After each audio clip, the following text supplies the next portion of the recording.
Halo, kembali lagi bersama channel saya, Maesa Bertanya. Sudah sekitar 1 bulan tidak ada obrolan di ruang podcast. Kali ini saya akan memperkenalkan seorang kawan dari SMA hingga perkuliahan. Dan sekarang ia menjadi YouTuber. Siapa ya? Langsung kita sapa. Halo Rep, Ya, siap. selamat datang di ruang podcast Ya. kita Rep. Ruang yang juga satu atap nih dengan Kopi Mibar atau Rumah Tumbuh Kembang. Nah, Rip, kali ini saya akan mencoba mengulik kamu sebagai YouTuber. Ya. Dari bagaimana kamu menjadi YouTuber, atau sebelumnya ada nggak sih cita-cita untuk jadi YouTuber? Mungkin itu yang akan kita coba ulik dengan Arif. Jadi kembali pada poin yang pertama. Mengapa memilih menjadi YouTuber? Sebenarnya kalau keinginan untuk menjadi YouTuber tuh kalau belajar YouTube tuh sudah lama. Mungkin ketika pertama kali megang handphone itu sudah punya keinginan untuk bisa membangun akun YouTube. Pada saat itu mungkin 2016 ya waktu masuk SMA. Di situ saya sudah mungkin mulai belajar tentang bagaimana cara mengedit video, bagaimana cara membuat konten yang bagus. Sebelum-sebelumnya juga saya pernah mengelola beberapa akun YouTube. Namun lebih fokusnya di tahun 2025 awal. Jadi mungkin yang melatar belakangi waktu itu bisa berhasil itu tuh karena memang waktu itu saya tuh kecelakaan. Jadi mengharuskan saya tuh untuk bisa melakukan pemulihan di rumah. Pada waktu itu mungkin sekitar 3 bulan saya tidak ada kegiatan. Jadi karena posisinya patah tulang, nggak bisa kemana-mana. Jadi di situ terpikir, oh mungkin ini waktu yang pas gitu untuk buat channel YouTube, untuk serius di YouTube. Jadi mulai riset-riset bulan 2 itu mulai riset-riset di 2025 di bulan 2 riset-riset tentang channel yang mungkin bisa berkembang. Alhamdulillah setelah jalan 1 bulan, oh ini kayaknya bisa nih itu monet. Nah alhamdulillah di bulan ketiga kalau nggak salah itu channel yang saya buat itu alhamdulillah bisa diterima monetisasi. Mungkin di situ tidak terlalu besar ya untuk awal-awal monet, tapi di situ saya mencoba untuk terus konsisten sampai pada akhirnya video-video saya terus meningkat, Berkembang ya. ya dimana titik baliknya mungkin di bulan di bulan Juli kalau nggak salah itu ada satu video yang meledak. Nah disitulah channel saya mulai berkembang sampai dengan sekarang itu. Jadi melatar belakangi kamu untuk konsisten YouTube adalah kecelakaan. Ya karena memang tidak ada aktivitas yang bisa saya jalani selain di rumah gitu. Ya, saya ingin mengutip salah satu kata dari Bambang Pacul. Pada bukunya itu ada namanya Mentalitas Korea. Jadi kita tuh dipaksa untuk ke bawah seperti per, Ya. terus kita melenting ke atas. Atau dalam bahasa Bambang Pacul tuh Korea-Korea. Ya, itu mungkin sering digunakan oleh aktivis-aktivis kampus. Iya. Istilah melenting itu. Melenting lah. Ya. Dan juga kebetulan Arif ini juga salah satu organisasi apa Arif kamu di UIN? IPNO. IPNO ya. Ya, kalau itu eksternal kampus, di eksternal. Kalau di kampus ya organisasi seperti BEM, HMJ itu sudah pernah diikuti di kampus. Tapi untuk kalau di eksternal aktifnya di IPNO. Sampai hari ini kamu di IPNO? Ya, di IPNO. Jadi kamu juga nih sebagai ketua IPNO Palembang ya? Ya. Tahun lalu atau tahun ini? Mungkin di bulan 6 ini selesai. Selesai masa jabatan. Ya. Jadi kamu menjadi ketua IPNO Palembang, apakah aktivitas kamu menjadi YouTuber ini terganggu? Justru tidak, karena kalau menjadi YouTuber ini, kalau saya pribadi itu waktu untuk ngedit sehari itu mungkin ya berkisar paling lama ya 1 jam 2 jam. Jadi selebihnya itu saya mempunyai waktu kosong yang cukup banyak. Jadi saya menghabiskan waktu itu untuk bisa berorganisasi, bisa untuk olahraga. Jadi kalau sekarang dengan posisi saya masih pemulihan pada tulang bahu, saya menghabiskan waktu itu ya berorganisasi, olahraga. Juga kadang memang mengunjungi tempat-tempat ngopi seperti Kopi Mibar. Ini salah satu tempat favorit saya untuk ngedit video. Karena ya suasananya hening. Jadi ya cocok untuk para kreator yang pengen ngedit santai gitu. Jadi teringat itu ketika ada momen tuh, kalau nggak salah itu momen bulan Juli ya, Iya. sebelum video yang itu meledak ya. Iya. Ada waktu itu kalau nggak salah titik galau ya mungkin. Iya. Titik galau. Aku kena Jadi dibuka nih di sini. ya, kita berbagi sedikit bagaimana proses itu Rip ya. Iya. Jadi pada bulan Juli Arif itu sedang galau-galaunya sampai 2 minggu tidak konten Rip. Iya. Bener nggak tuh? Pada waktu itu ya. Kurang lebih 2 minggu ya. Iya, mungkin 2 minggu. Kurang lebih 2 minggu tidak konten. Terus kami iseng bertanya, Rip nggak konten? Arif bilang, istirahat dulu dari konten, dari aktivitas YouTube.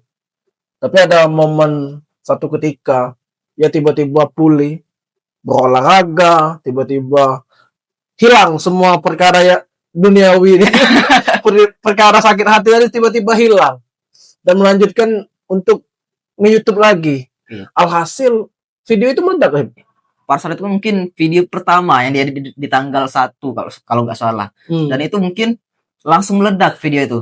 Jadi disitulah mungkin titik balik YouTube saya itu bisa berkembang sampai saat ini. Itu views kamu tertinggi ya selama YouTube? Iya. Jadi video itu yang dibuat pada tanggal 1 Juli kalau nggak salah, 1 Juli atau 1 Juni itu sampai sekarang itu masih terus menghasilkan. Woi. Jadi total penayangan itu kalau nggak salah 9,6 juta.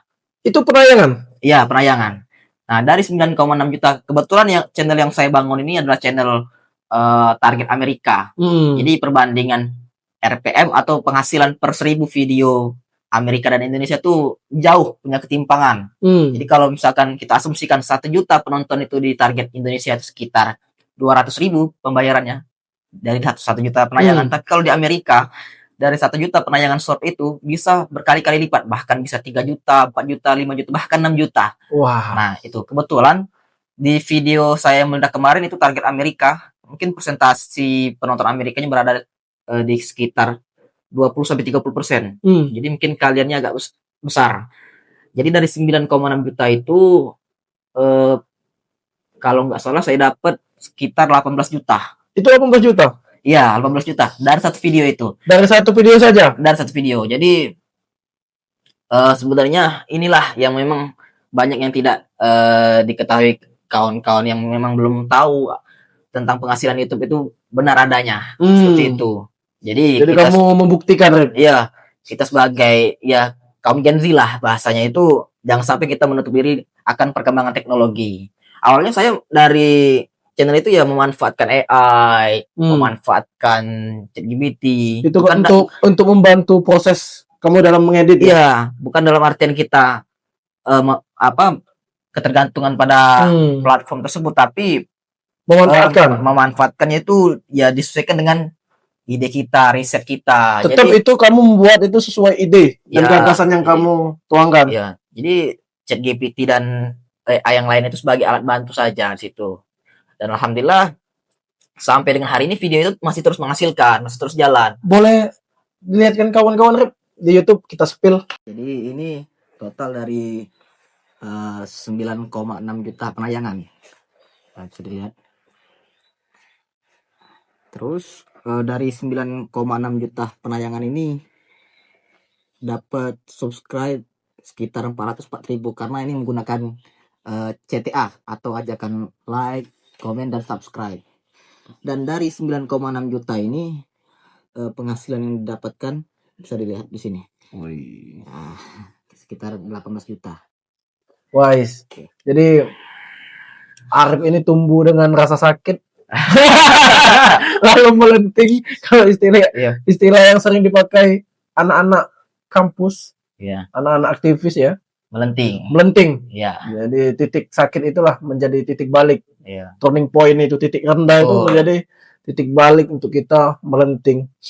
Jadi sebelumnya kamu nggak ada kepikiran jadi YouTuber?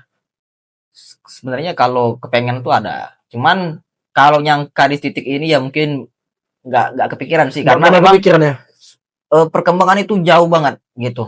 Jadi di SMA itu saya tuh belajar YouTube sampai dengan saya pernah bangun komunitas YouTube ya di OP. Itu anggotanya tuh dari remaja-remaja masjid. Nama channelnya itu mungkin Kelakar Opi. Mungkin yang masih ingat di sekitaran Jakabaring itu namanya Kelakar Opi. Di situ Sama Dwiki deh. ya sama Dwiki. Jadi di channel itu ya saya cukup banyak lah belajar tentang dunia per-YouTubean. Mungkin pada saat itu saya belum berhasil di AdSense, tapi di luar dari AdSense itu saya sering dapat tawaran kerjasama gitu. Waktu itu pernah waktu COVID, kalau nggak salah pernah dapat tawaran dari Polda itu. Video tentang Bikin video ya? larangan mudik. Wah, waktu Oh, itu bangga banget gitu kan, karena memang posisinya kita di AdSense belum berhasil, tapi di luar itu kita sudah dapat banyak penawaran-penawaran. Nah, tapi memang karena memang anggota-anggotanya banyak keluar kota, melanjutkan kuliah dan lain-lain, jadi akhirnya channel itu stop. Nah, setelah beberapa tahun itu yalah mungkin di momentumnya ketika kecelakaan kemarin gitu. Ada waktu 3 bulan itu bosen banget gitu. Jadi hari-hari itu ya isinya cuman terbaring di kasur, nggak bisa ngapa-ngapain karena posisi patah tulang itu di bahu. Jadi mau duduk itu sakit, Serba salah. serba salah. Jadi saya menghabiskan waktu di situ ya dengan membangun channel itu tadi. Alhamdulillah memang walaupun di awal ya tidak begitu pesat perkembangan, tapi ketika ada momentum yang tadi channel itu langsung melejit. Nah, itulah skenario Tuhan mungkin kan. Jadi keren ya kawan-kawan, bagaimana sakit yang kita alami tapi bisa membuat kita untuk bangkit. Iya, betul. Cuman 1000 kali kita terjatuh, 1001 alasan untuk kita bangkit. Mungkin itu yang bisa mengabarkan Arif kali ini. Mungkin kita nggak panjang pada momen kali ini karena keterbatasan waktu dan juga kondisi. Untuk itu saya dari Maisa bertanya. Terima kasih kepada Arif dan juga kawan-kawan yang setia. Thank you. Okay. Say hi.